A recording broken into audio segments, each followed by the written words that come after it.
नागलोक किस्से, कहानियों, कॉमिक्स, विज्ञान, फंतासी, नॉवेल्स और फिल्मों तक में सीमित रह गया है नागलोक।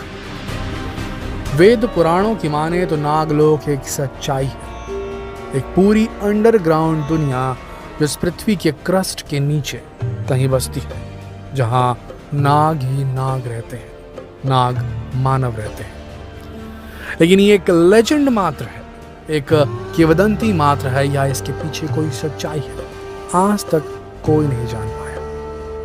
लेकिन दोस्तों, थाईलैंड में एक बड़ी विशालकाय सांप के आकार वाली चट्टान है, जिसे वहां के लोग ये कहते हैं ये एक वक्त ऐसा आएगा जब ये चट्टान जो सांप के आकार की है वो एक सांप में तब्दील हो जाएगी, बदल जाएगी।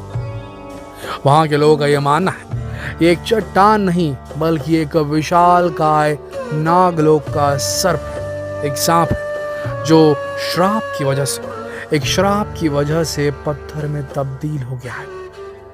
मैं आपको बता दें, ये चट्टान कोई मैन मेड बनाई हुई कोई मूर्ति या कलाकृति नहीं, बल्कि एक नेचुरल चट्टान है, जिसे कहीं से भी देखने पर, आप खुद देखिए अपनी स्क्रीन पर, एकदम सांप की तरह दिखाई देती है। सांप की चमड़ी में जो शेप्स बने होते हैं वो इस पूरी चट्टान पे बने हुए हैं। ये देखिए सांप का सिर, चट्टानी सिर। अगर आप इस चट्टान को देखेंगे तो वाकई आप यकीन नहीं कर पाएंगे कि ये काफी हद तक नाग के जैसे दिखने वाली चट्टान है, जो अपने आप में अनगिनत रहस्य समेटे हुए है। बहुत सी किंवदंतियों में नागलोक के बारे में बताया गया है और यह चट्टान उसका एक अनूठा सबूत मानी जाती है। कहा जाता है कि थाईलैंड में मौजूद ये सांप शापित राजा उलू है, जो कि एक श्राप मिलने के बाद सांप के रूप में परिवर्तित हो गए। तो क्या ये वाकई में एक सच्चाई है? आइए जानते हैं क्या है ये पूरी कहानी। खोंगलोंग लेक, थाईलैंड में एक जगह है खोंगलोंग लेक। उसके पास की जगह जो कि ब्यूंग खोंगलोंग जिले की है, यह जिला थाईलैंड में पड़ता है। उस समय जगह का नाम रातप्पा नाखेन था, जिसके राजा थे उलू। राजा उलू की पत्नी का नाम गेवेंग्लिया और पुत्री का नाम क्यूकाम था। बताया जाता है थाईलैंड के इतिहास की बात करें तो क्यूकाम की शादी संपन्ता नाम के एक व्यक्ति से हुई थी। संपन्ता के पुत्र का नाम फाहूंग था, यानी कि क्यूकाम की औलाद का नाम फाहूंग था, जो कि दिखने में बहुत ही सुंदर और बुद्धिमान और चरित्रवान भी था। फाहूंग की मुलाकात एक बहुत ही खूबसूरत नारी नाक्रांतरानी से हुई और फिर क्या, दोनों एक दूसरे से प्यार करने लगे, आपस में मिलने जुलने लगे और उनकी मीठी सी प्यार की कहानी शुरू हो गई। फाहूंग ने नाक्रांतरानी को शादी के लिए प्रपोज किया और उस सुंदर युवती ने तुरंत ही हाँ कर दी। चूंकि नाक्रांतरानी इंसान नहीं बल्कि सर्प योनि की थी, ये सच्चाई फाहूंग को अब तक नहीं पता थी। नाक्रांतरानी इस बात को लेकर बहुत चिंतित थी कि फाहूंग को जब सच्चाई का पता चलेगा तो उसे छोड़ न दे। यानी कि थाईलैंड के इतिहास में इस बात को माना गया है कि नाग मानव हुआ करते थे और नाक्रांतरानी उसी प्रकार की एक नाग कन्या थी जिससे फाहूंग को मोहब्बत हो गई थी। चिंता में डूबी हुई नाक्रांतरानी नागलोक गई और नागराज के पास जाकर सारी बातें बताई, जो कि नागलोक के राजा भी थे। दोस्तों, क्या आपने कभी नाग और इंसान की शादी होती देखी है? तो आइए हम आपको यह अनूठा मिलन दिखाते हैं। सभी बात सुनने के बाद नागराज चिंता में पड़ गए और सोचने लगे कि इंसान और नाग का मिलन आखिर कैसे हो सकता है।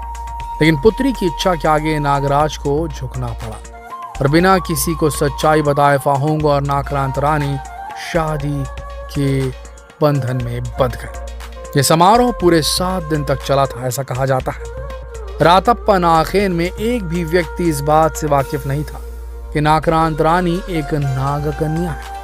अब फाहूंग और नाक्रांतरानी अब दोनों की शादी बड़ी खुशी से संपन्न हुई और नागराज ने नाखेन नरेश को एक हीरे मोतियों से जड़ा मुकुट भेंट किया। शादी के 3 साल तक सब कुछ बहुत बढ़िया चलता रहा और इसके बाद जब नाक्रांतरानी को संतान सुख की प्राप्ति नहीं हुई तो वो चिंतित रहने लगी। अब क्या, मनुष्य योनि में बहुत समय तक चिंतित रहने की वजह से नाग कन्या बीमार रहने लगी।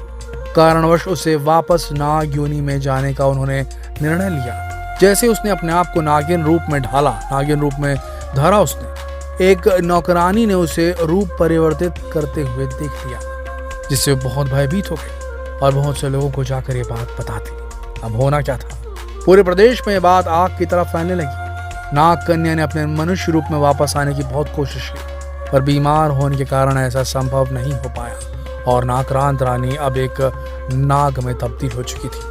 राजा उलू ने नागलोक के नरेश को पत्र भेजा, पाहुन के पिता जो थे राजा उलू, और कहा कि वे यहाँ आकर अपनी पुत्री को ले जाएं। पाहुन ये सब देखकर मन से दुखी था, क्योंकि वो नागरांत रानी की कोई मदद नहीं कर पा रहा था। उसकी बीवी एक नाग बन चुकी थी।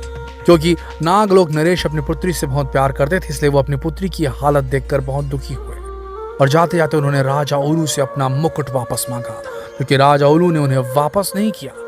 अब नागराज भड़कते हुए वहां से वापस आ गए और उसी रात वो वापस रातप्पा गए और वहां के सभी लोगों को मौत के घाट उतार दिया। अपमान उन्हें सहन नहीं हुआ। रातप्पा नागेन पूरी तरह से जलमग्न हो गया दोस्तों। साथ ही नागराज ने रातप्पा नरेश को यह श्राप दिया, यानी कि राजा उलू को यह श्राप दिया कि वो इस सांप योनि से तब तक मुक्त नहीं होंगे जब तक रातप्पा पूरी तरह दोबारा नहीं बच जाता। तो दोस्तों कहानी ये थी। इसी वजह से राजा उलू एक श्राप की वजह से एक नाग में तब्दील हो गए और चट्टान में परिवर्तित हो गए। लेकिन अब वहां के लोगों का कहना है कि अब क्योंकि रातप्पा पूरी तरीके से बच चुका है, वहां लोग रहना शुरू कर चुके हैं, तो अब ये कहा जा रहा है, किंवदंती है कि वो नाग वापस में जिंदा होगा। राजा उलू का वो सांप जो है, जो चट्टान में परिवर्तित हो गया था, वो वापस जिंदा हो जाएगा। तो दोस्तों इस कहानी को सुनने के बाद आपको क्या लगता है? क्या नागराज का दिया श्राप अब पूरा होने वाला है? क्या राजा उलू दोबारा धरती पर आने वाले हैं? क्या लगता है आपको? वेदों पुराणों में कही गई नागलोक के अस्तित्व की बातें क्या सच है? क्या इस पृथ्वी पर पहले नाग मानव रहते थे, नाग पुरुष और नाग कन्याएं रहती थी? क्या लगता है आपको? क्या वाकई में इस बात में कोई सच्चाई है? ये बड़ी चट्टान जो प्राकृतिक रूप से बिल्कुल एक नाग की तरह दिखाई देती है और ऊपर से जो किंवदंतियां उस जगह पर चलती आ रही हैं, उसे सुनकर आपको क्या लगता है? क्या वाकई में नागलोक का अस्तित्व है? अलग अलग कम्युनिटीज में, अलग अलग सोसाइटीज में इस बात को कहा गया है कि एक पूरा नाग मानवों का कल्चर था, नाग मानवों की एक पूरी परंपरा थी, लोग रहते थे। दुनिया के कई देशों में नागलोक के अस्तित्व का जिक्र है। तो क्या वाकई में सिर्फ एक किंवदंती है या एक सच्चाई? क्या लगता है आपको? क्या वाकई में नागलोक इस धरती पर पहले कभी हुआ करता था, या क्या आज भी मौजूद है, जो हम इंसानों की पहुंच समझ से बहुत परे है? क्या लगता है आपको? कमेंट करके जरूर बताएं। और इस तरह के वीडियो देखने के लिए जितना हो सके इस वीडियो को शेयर करें फेसबुक पर, व्हाट्सएप पर, यूट्यूब पर। तो फिर मिलते हैं एक और दिलचस्प वीडियो में। तब तक के लिए आप सबका इस वीडियो के अंत तक बने रहने के लिए दिल से धन्यवाद।